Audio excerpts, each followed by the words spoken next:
One Kawan TV1. Selamat pagi, Bung Niko. Apa kabarnya hari ini? Selamat pagi, Bang. Seperti biasa, sehat meskipun kepala rada pecah, terus badan-badan pegal-pegal kena pukul, tulang-tulang ngilu. Tapi ya alhamdulillah ya masih bisa lah kita ya dikatakan sehat gitulah, Bang. Oh, alhamdulillah. Bung Niko, ini kan banyak sekali ya simpang siur tentang kasusnya Bung Niko ini. Ya, informasinya Bung Niko ini katanya kalau ngeliat dari tayangan video itu, Bung Niko ini dicomot atau diambil oleh aparat, ya itu di saat Bung Niko lagi di atas mobil komando. Benar nggak itu?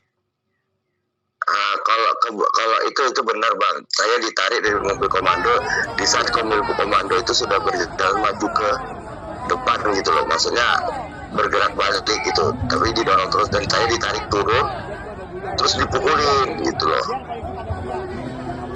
Nah, dipukulin sampai saya betul-betul sempoyongan dan kepala saya pecah.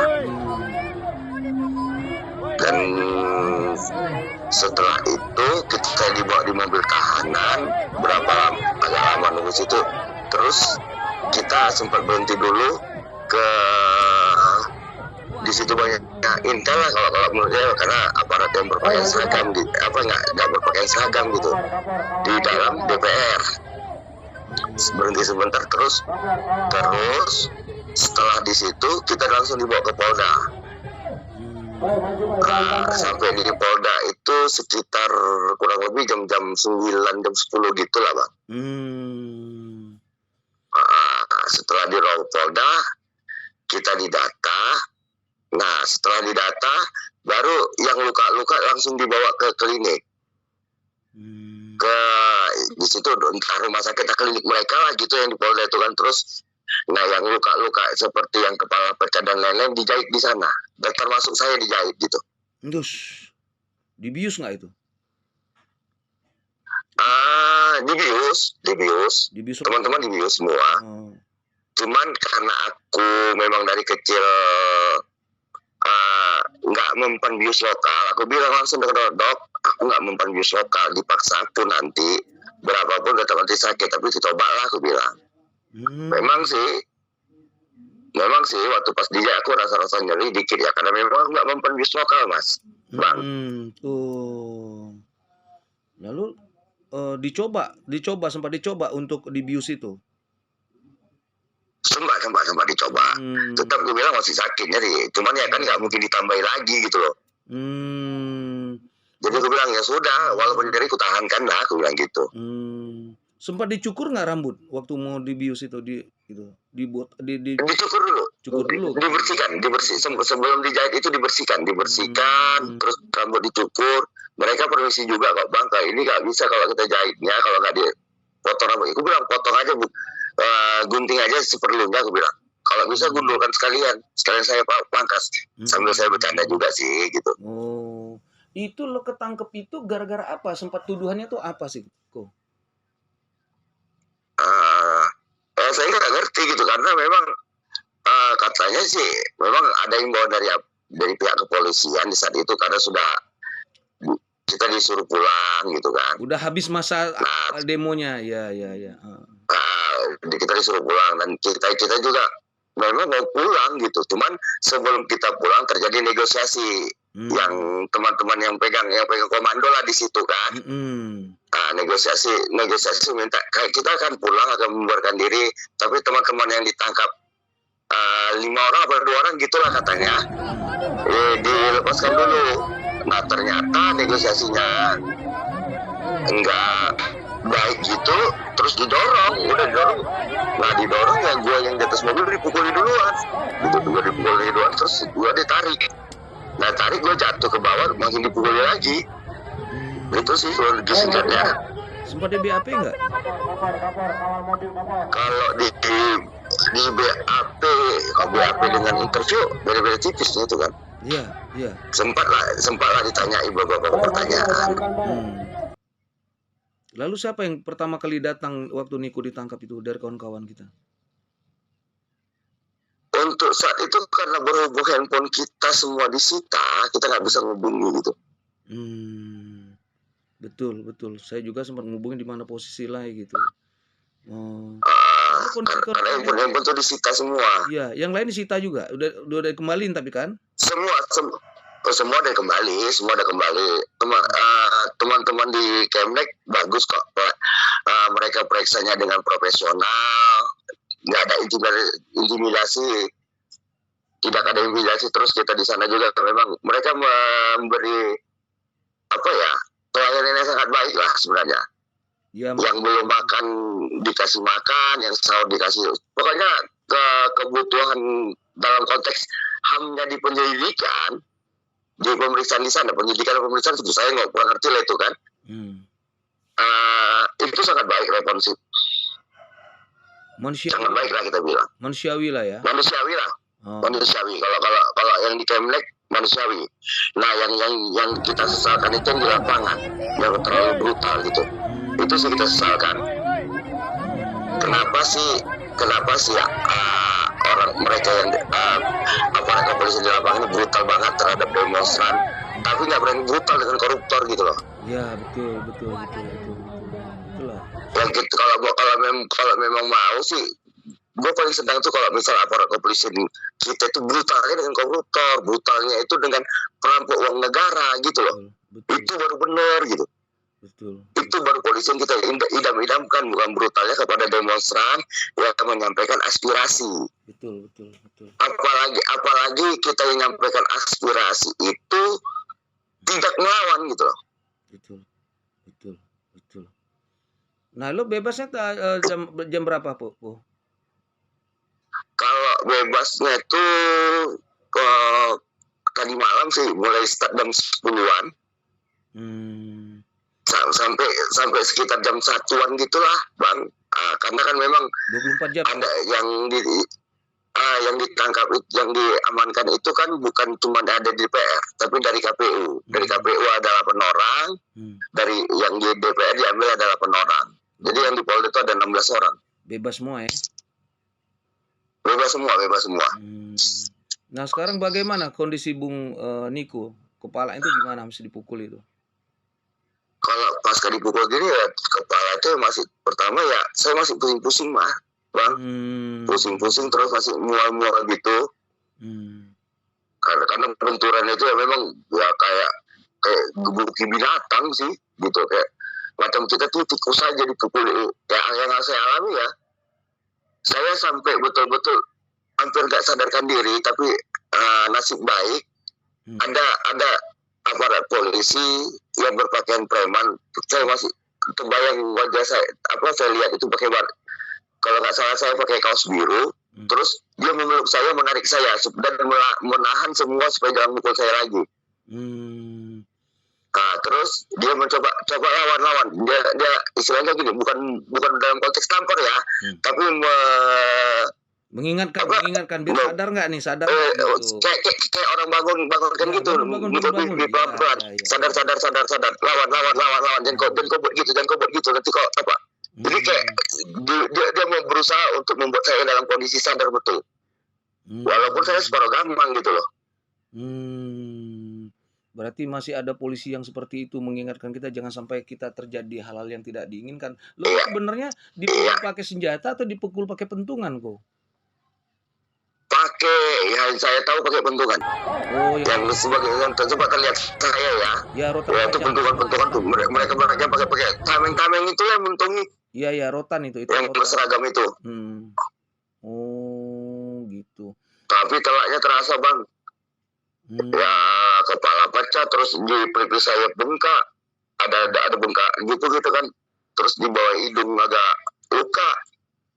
Iyalah. Nanti saya kirim gambar-gambarnya gitu. Ya kirimin ke saya ya. Gambar-gambarnya untuk videonya kirim sekarang. Kok sekarang waktu di BAP wawancaralah ya, jangan BAP, wawancara. Wawancara dengan polisi itu apa aja yang ditanyakan oleh mereka? Ya ditanyanya, aku agak lupa sih banyak pertanyaannya. Karena lu posisi udara banyak kali. Posisi aku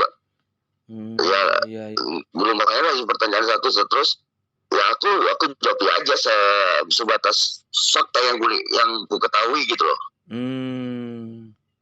Iya. Betul. Kalau nggak salah sekitar 30-an pertanyaan lah. Pertanyaan ya. Nah, saya lihat foto dengan kawan-kawan dari dari advokasi yang saya lihat itu kapan mereka ketemu di rumah atau ketemu di Polda? Itu di Polda, teman-teman dari Poros Buruh itu datang jemput advokatnya. Karena gini, ketika mereka sudah tahu itu mereka datang tuh di siang. Kalau itu yang pertama Jandri dari SBSI 92 sama Andi Corawali dari PPNI. Nur Lampung nggak ada. Itu yang datang. Nur Lampung nggak ada. Nur Lampung nggak ada. Belum nggak ada sih pada saat itu yang siang ketemu dengan saya itu ya 2 orang itu gitu. Mereka langsung mendampingi. Mereka mendampingi teman-teman dari intinya gini, teman-teman mereka tergabung di Poros Buruh tapi yang bergerak itu masih Konfederasi Buruh Merdeka Indonesia yang hadir di situ gitu loh. Cepat ya. Tapi ya memang bagian dari Poros Buruh. Cepat ya mereka hadirnya.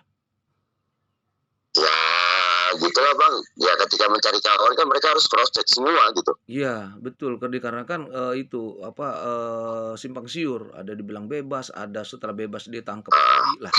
Yang mana makanya saya nggak mau dengar itu, makanya saya mau wawancarai Bung Niko ini biar jelas gitu. Karena polisi menghadapi demo-demo ternyata alhamdulillah mereka mengutamakan lebih unsur HAM-nya ya kan. Lalu yang luka-luka mereka memberikan pengobatan. Yang luka-luka diobati. Tapi itu yang di Polda Bang. Iya. Bukan yang di lapangan ya, yang di lapangan brutal banget Bang, kayak binatang kita dibuat. Iya. Mungkin karena kondisi rame gitu ya, sama-sama ya mereka menjalankan tugas. Jadi ya begitulah, kita nggak tahu. Kita paham lah. Kalau yang di bawah ini kan semua kan menjalankan tugas gitu loh. Intinya kita nggak benci kalau saya pribadi saya nggak akan pernah benci ke polisi walaupun saya menjadi korban dari penganiayaan. Karena saya masih membutuhkan polisi, negara ini masih membutuhkan polisi untuk menjaga keamanan. Tapi yang saya ingin adalah bagaimana mereka lebih manusiawi menghadapi demonstran. Kalau mau brutal dengan koruptor dong, gitu aja kita minta gitu. Iya. Jangan dengan koruptor mereka manusiawi, tapi dengan demonstran mereka nggak binatang kan gitu. Betul. Itu saya kritisi. Betul. Walaupun ini untuk kali keduanya ya selama rejim Jokowi ini kali keduanya aku mendapat tindakan kebrutalan aparat gitu. Sampai gigi copot. Nah itu waktu di Medan gigi copot. Kalau ini kepala pecah. Kapok nggak? Puji Tuhan Bang, aku akan pernah kapok Bang karena memang ya aku sadar ini resiko perjuangan. Ya, resiko ketika kita menyuarakan suara kebenaran. Betul. Apalagi kita mengikuti jejak para nabi. Misalnya kayak aku nih, mengikuti ajaran Kristen, Isa Al-Masih kalau di versi Muslim, tapi kalau di kami kan Yesus. Yesus saja menyampaikan ajaran kebenarannya aja, dia harus disalib, difitnah, disalib. Betul. Dibunuh intinya. Lebih kan dahsyat mereka daripada kita ya. Lebih masuk mereka lah. Aku mengikuti ajaran mereka kok takut dengan praktek yang harus kuhadapi ketika aku istilahnya bicara pada sebuah nilai ranah kebenaran yang aku yakini gitu. Wih mantap. Betul. Itu cuman kalau ada demo lagi misalnya kalau besok demo lagi pasti aku turun. Apalagi itu demo-demo itu untuk berskala ya hak orang banyak gitu. Betul. Jadi nanti judulnya gue buat adalah Niko Selalahi berjuang untuk Yesus. Benar. Benar. Jangan berjuang untuk Yesus Bang. berjuang mengikuti Yesus. Berjuang mengikuti Yesus ya. Oke. Iya, Niko Selahi berjuang mengikuti Yesus. Oke. Mantap ya. Bagus. Sehat. Nah, jadi Bung Niko sekali lagi. Waktu kalian ditangkap itu, waktu ditangkap dan sempat dibawa ke ruangan Intel di DPR. Ya kan di sana. Di situ ada intimidasi. Bukan, Bang. Kita nggak dibawa di ruang Intel, tapi di jalan. Yang Intel pada ngumpul. Oh. Bukan di ruangan Intel, tapi di jalan di DPR itu, di Intel pada ngumpul gitu. Sebab berhenti sebentar di sana. Oke. Sempat diikat nggak tangan? Enggak, kita nggak diikat, nggak diborgol, nggak diapa-apain. Di tempat Intel juga kita nggak ada intimidasi. Malah kan Intel-nya banyak yang kenal. Ya teman-teman itu tuh, kok kau kata. Iyalah. Ya cuma aku bilang ya apa mau dikata, Bang, bilang. Iya. Ya. Teman-teman juga menjalankan tugas, bilang. Kan gitu. Aku menganggap itu teman-teman menjalankan tugas.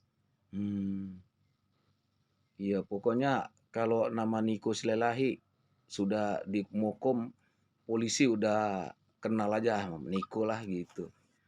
Pasti itu. Bung Niko, banyak teman-teman yang kenal gitu.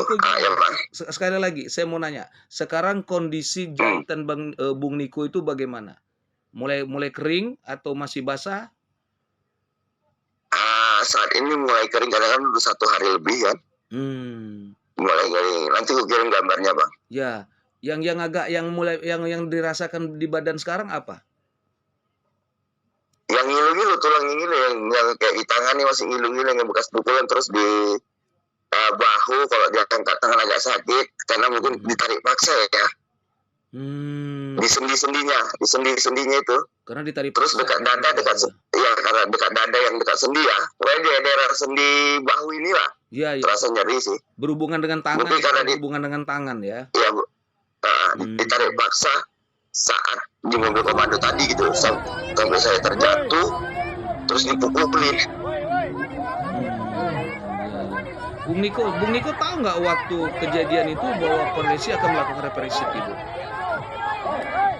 Ya kita nggak tahu, yang tahu kita tuh mereka mau mendorong kita, teman-teman yang lagi di Mokom juga yang menjadi apa lah ya, kita bilang koordinator aksi lapangan pada saat itulah kita bilang kan. Karena kan siapapun yang megang di Mokom itu kan menjadi koordinator lapangannya kan gitu. Nah teman-teman itu mencoba negosiasi. Kita mau bubarkan diri tapi minta kawan kita pulang. Oh gitu. Nah yang yang di DPR itu yang 8 orang itu yang ketemu dengan Niko itu kita saling kenal kan? Kenal kan? Enggak, Bang. Enggak kenal semua, Bang. Aku enggak kenal semua. Kalau yang aku kenal kan dari Buru. Kalau ini kan aku enggak kenal. Ada yang katanya dari dari Bekasi lah, dari apa gitu. Ada nggak yang emak-emak ditangkap kemarin? Enggak ada. Yang setahu aku yang 16 orang ini tidak ada perempuan satupun. Tidak ada. Oh gitu. Tapi dalam video itu ya jerit-jerit jangan takut itu emak-emak, saya lihat ini emak-emak ini yang ada jerit videonya itu. Bisa, Bang. Mungkin aparat kepolisian pasti mandang perempuan dong. Ya betul. Nggak gitu brutal dengan perempuan, Mas. Ya kalau di situ kita apresiasi lah gitu loh. Maunya ke semua demonstran itu kalau dorong saja, jangan sambil dipukulin. Bung Niko dengan kejadian ini, Bung Niko dengan kejadian seperti ini, Bung Niko masih tetap akan menyuarakan kebenaran kah? Kalau besok lagi ada aksi, kita turun, Bang. Apalagi hari ini kalau ada aksi kita turun, Bang. Waduh, kan itu aja, Bang. Walaupun dalam kondisi fit. Bang, yang namanya berjuang itu kan, Bang, kita harus kenal lelah. Aku memperdomai ini aku terinspirasi tentang perang gerillanya Jenderal Sudirman. Jenderal Sudirman aja dalam kondisi sakit parah aja dia masih bertempur melawan kolonial, melawan penjajahan. Dan itu banyak tokoh-tokoh bangsa. Iya, walaupun itu banyak tokoh-tokoh bangsa kita yang harus terpenjara. Ya mungkin karena aku banyak mengilhami mereka kan. Kenapa mereka bisa, aku tidak gitu. Kenapa mereka bisa rela berkorban, aku tidak gitu. Apalagi aku juga pengikut ajaran Yesus, Bang. Betul. Yang siap disalibkan kan gitu. Betul. Bung Niko, kawan-kawan yang sudah ngontek Bung Niko banyak? Tahu? Ada berapa? Udah banyak ngontek mencari keadaan. Udah banyak. Udah banyak juga yang yang mencoba cari tahu segala macam. Ya aku udah bilang pasca ya sampai saat ini aku masih membalasi, Bang. Ya aku kirim aja gambarnya. Kondisi aku kayak gini, aku kirim gambar aku yang pecah kepala, yang bekas jahitan. Oh iya. Harus kirim ke. Terus yang luka-luka dia apa? Video waktu penangkapan tuh Bung Niko sempat pegang. Enggak, Bang, aku enggak pegang, cuma beredar di media sosial. Nanti aku kasih linknya sama Bang. Oh ya, nanti salah satunya Dokter Epa tuh yang posting. Ya kirim ke saya juga nanti. Jadi biar dia penyimpang gambar untuk insert videonya, prosesnya. Boleh, Bang. Oke, Bang. Saya berharap tetap berjuang, ya kan, sesuai dengan nilai-nilai perjuangan dari dari yang mengikuti perjuangan Yesus sampai disalib itu menarik banget. Terus jangan lalu kedua inspirasi tentang bagaimana Sudirman berjuang walaupun dia dipandu keliling masuk hutan, ya kan, masuk hutan, masuk kota, dia berjuang, itu semangat yang bagus sebagai contoh. Bagus. Gimana Soekarno harus keluar masuk penjara kan gitu. Gimana Soekarno-Hatta keluar masuk penjara. Soekarno masuk penjara. Betul. Dan tokoh-tokoh lain kayak Mas Sahril dan lain-lainnya kan gitu. Betul. Kenapa mereka ini bisa? Kenapa aku generasi sekarang nggak bisa gitu loh? Wih, mantap. Betul. Jadi berjuanglah dengan religi dan berjuanglah dengan nasionalis. Ya, Bung Niko ya. Enggak, kalau aku sih gini, berjuanglah dengan riang gembira. Berjuanglah dengan riang gembira.